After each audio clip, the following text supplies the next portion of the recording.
नमस्कार, मैं हूं पवन त्यागी। चीन ने हमारे देश के एलएसी लद्दाख सेक्टर में पिछले साल घुसपैठ की कोशिश की थी, जिसको भारत के सैनिकों ने बड़ी बहादुरी से नाकाम कर दिया। इस बार फिर अरुणाचल प्रदेश में एलएसी को पार करके भारत के अंदर घुसपैठ का षड्यंत्र किया था, जिसको फिर से एक बार भारत की सेना ने बड़ी बहादुरी से नाकाम कर दिया। इस पर देश के रक्षा मंत्री राजनाथ सिंह ने संसद के अंदर पूरी विस्तृत जानकारी दी और पूरे देश को बताया कि 17,000 फीट की ऊंचाई पर हमारे देश के जवान किस तरह से मुस्तैद रहते हैं।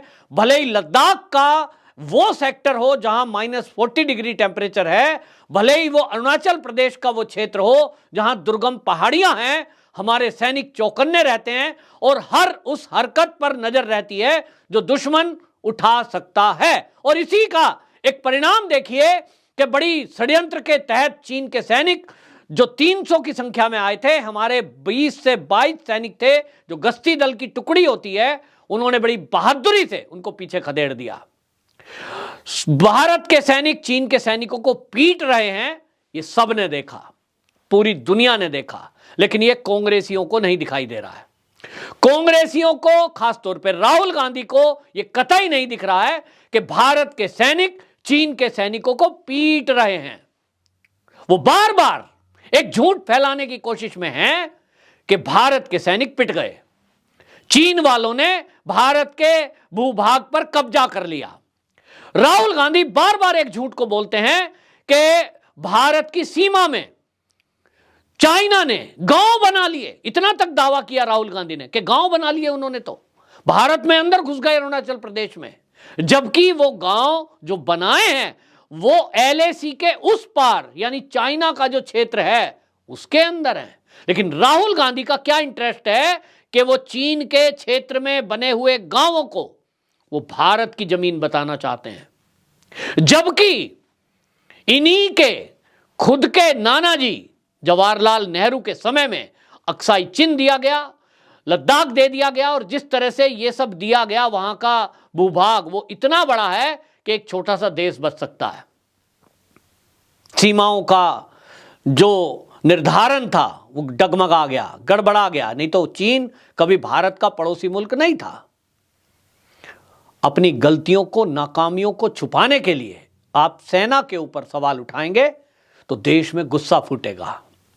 लेकिन इसी में अब यही बात नहीं बनी, संसद को सिर पर उठा लिया गया।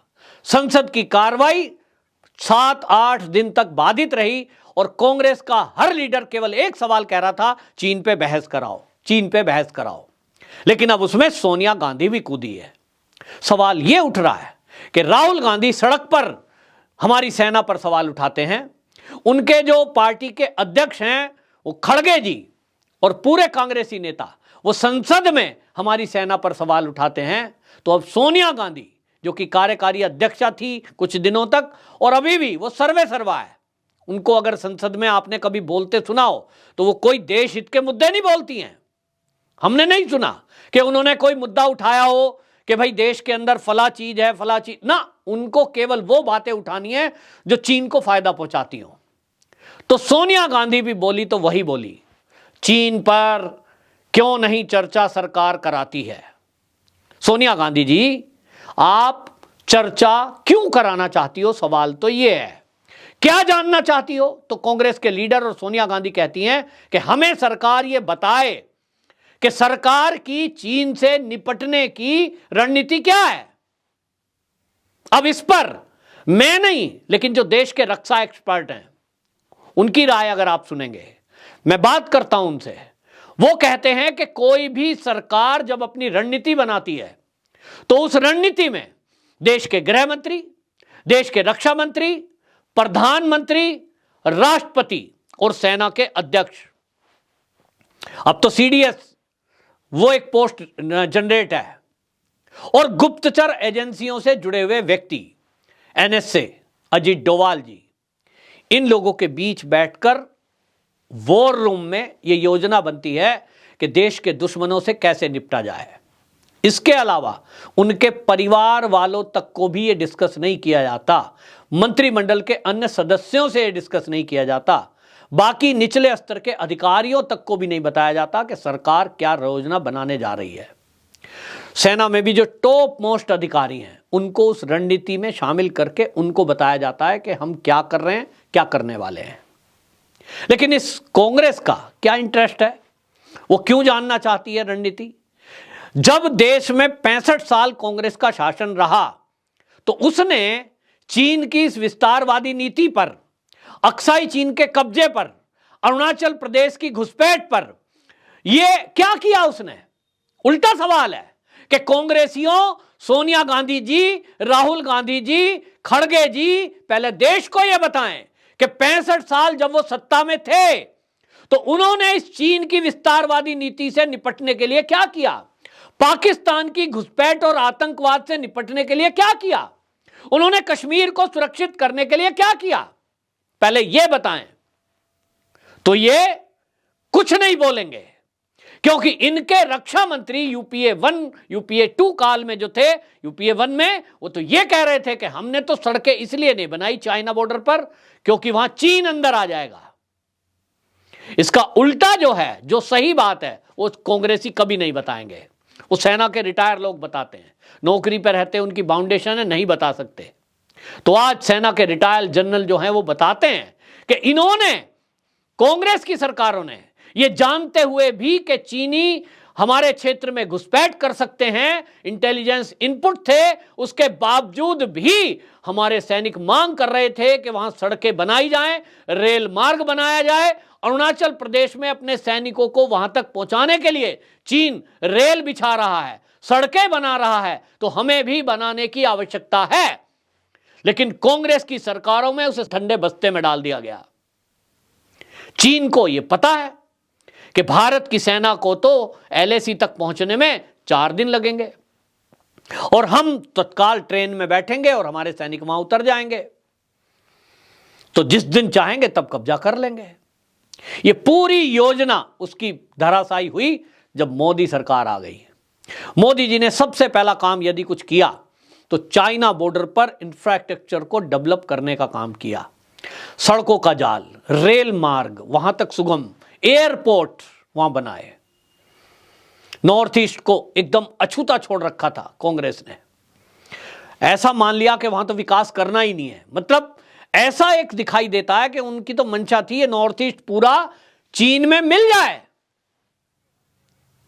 इस तरह के कारनामे करने वाली कांग्रेस आज उस सरकार से पूछ रही है जो सरकार मुक्का मार के चीन को पीछे कर रही है। चीन को आए दिन पटकनी दी जा रही है। आज सोनिया गांधी सदन में सरकार को सलाह दे रही है, उनसे, चीन से हमको जो है आर्थिक प्रतिबंध लगा देना चाहिए। बहुत अच्छी सलाह है सोनिया जी। आपकी सरकार रहते 2014 तक, आपकी जब सरकारें थी तब तो आपने चाइना को इतना बढ़ावा दिया कि भारत के अंदर मोबाइल फोन, टेलीविजन, बाल्टी, कंघा, शीशा, कांच के गिलास, कप प्लेट, कुर्सी, मेज, ये सब बनाने के लिए आपने उनको धड़ाधड़ अनुमति दे दी। आइए भारत के उद्योगों पर कब्जा कर लीजिए। आपने इतना इंपोर्ट बढ़ा दिया, इतना इंपोर्ट बढ़ा दिया कि भारत की कंपनियां और लघु उद्योग ठप हो गए। आज आप लघु उद्योगों की बात करते हो, आज आप बेरोजगारी की बात करते हो।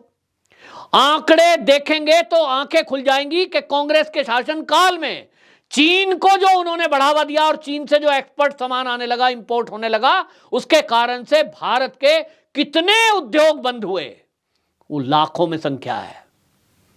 क्योंकि आपको यदि एक गिलास भारत के अंदर 10 रुपए का पड़ रहा है और चीन उसको 5 रुपए का उपलब्ध कराए तो 10 वाले को कौन खरीदेगा? और इसलिए कई जानी मानी भारत की कांच का गिलास बनाने वाली कंपनियां बंद हो गई। चीन के गिलास आने लगे, चीन की बाल्टी, मग्गा आने लगे, भारत की कंपनियां बंद। उसमें जो कंपनियों में लोग रोजगार करते थे, प्राइवेट फैक्ट्रियों में, वो सड़कों पे आए और वो बेरोजगारी का आंकड़ा करोड़ में बैठेगा। लेकिन क्योंकि इन आंकड़ों पर कभी चर्चा नहीं होगी और इसलिए कांग्रेस की सोनिया गांधी जी, राहुल गांधी जी, खड़गे जी, चाहे और कांग्रेसी हैं, ये सब मुद्दे से ध्यान भटकाने के लिए आज भले बन रहे हैं और आज वो दुनिया को ये बताना चाहते हैं हम भी चीन के विरुद्ध हैं। इसलिए सोनिया गांधी जी सलाह दे देती हैं सरकार को आर्थिक प्रतिबंध लगा दो, क्योंकि उनको पता है कि ये ऑलरेडी खबरें आ चुकी हैं कि मोदी सरकार चीन को जल्दी बड़ा झटका देने जा रही है और जो 2023 में बजट सत्र होगा उसमें जो बजट प्रस्तुत होगा उसमें कई ऐसी चीजों को एक्साइज ड्यूटी, इंपोर्ट ड्यूटी ये लगाने जा रही है बड़ी संख्या में, जिससे कि चीन से वो सामान ना आए, जिसमें कि कपड़े, चमड़े के जूते और बर्तन, ये कई ऐसी चीजें हैं जिस पर इंपोर्ट ड्यूटी बढ़ेगी, डंपिंग ड्यूटी बढ़ेगी, जिसके कारण से इनको धराशायी हो जाना है। तो आपको बता दूं कि इनको पहले से पता है कि सरकार ये करने जा रही है, तो केजरीवाल जी भी बोलेंगे, सोनिया गांधी भी वही बोलेगी, राहुल गांधी भी वही बोलेंगे, खड़गे जी भी वही बोलेंगे, ताकि जब मार्च में, अप्रैल में ये बजट पेश हो रहा होगा तो ये क्या कहेंगे पता है मीडिया में, हमने मोदी को कहा था कि प्रतिबंध लगा दीजिए, इसलिए लगाया है। श्रेय लेना चाहते हैं, इनकी सलाह से मोदी चलेंगे क्या? वो जो मोदी जी ने आज मोबाइल सेक्टर में चाइना को 55% का झटका दिया है, जितना इंपोर्ट भारत में होता था आज 55% की कमी आई है, वो जो झटका दिया है, ये क्या मोदी जी ने सोनिया गांधी से सलाह ली थी? सोनिया गांधी जी, राहुल गांधी जी तो समझौता करके आए थे चीन से कि हम आपकी मदद करेंगे, आप हमारी मदद करिए। तो ट्यूनिंग देखिए, एक सुर में बोलते हैं।